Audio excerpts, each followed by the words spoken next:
চাঁপাইনবাবগঞ্জের পেট্রোল পাম্পে fuel pass অ্যাপের মাধ্যমে জ্বালানি তেল বিক্রিতে ফিরতে শুরু করেছে শৃঙ্খলা।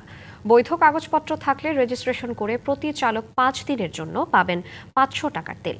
এতে তেল পেতে চালকদের ভোগান্তি কমেছে, স্বস্তিতে পাম্প মালিকরাও। প্রশাসন বলছে এই উদ্যোগে বন্ধ হবে জ্বালানি মজুত করার সুযোগ, দ্রুতই ফিরে আসবে শৃঙ্খলা। মোটরসাইকেলের বৈধ নম্বর প্লেট ও চালকের লাইসেন্স থাকলেই এখন চাঁপাইনবাবগঞ্জে ভোগান্তি ছাড়াই মিলছে জ্বালানি তেল। এর জন্য কেবল পাম্পে গিয়ে করতে হবে অ্যাপ রেজিস্ট্রেশন। প্রতি চালক একবারে পাবেন সর্বোচ্চ 500 টাকার তেল।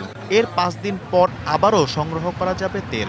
এটা আশা করা যায় 90 থেকে 95% কার্যকরী হবে, কারণ যাদের রেজিস্ট্রেশন নাম্বার বৈধ কাগজপত্র আছে তারা সকলেই তেল পাবে। নতুন এই ব্যবস্থা চালু হওয়ায় একাধিক পাম্প থেকে তেল সংগ্রহের সুযোগ যেমন বন্ধ হচ্ছে, তেমনি অবৈধ মোটরসাইকেলে তেল নেওয়া এখন বন্ধ। এতে পাল্টেছে জেলার পাম্পগুলোর চিত্র। আগের সেই দীর্ঘ লাইনও এখন ছোট হয়ে এসেছে।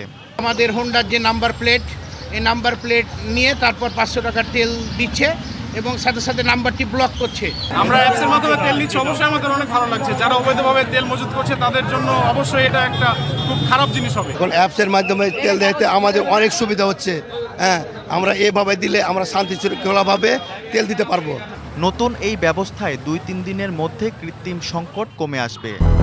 200-র বেশি সার্ভিস ও ফিচারে লেনদেনের সব বিকাশ অ্যাপে সম্ভব, এমন প্রত্যাশা প্রশাসনের।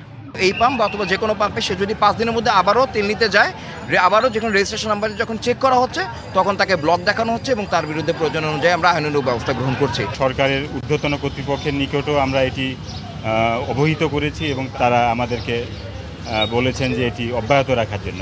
চাঁপাইনবাবগঞ্জ জেলায় মোট 31টি ফিলিং স্টেশন রয়েছে। বর্তমানে তেলের মজুত পর্যাপ্ত রয়েছে বলে দাবি প্রশাসনের।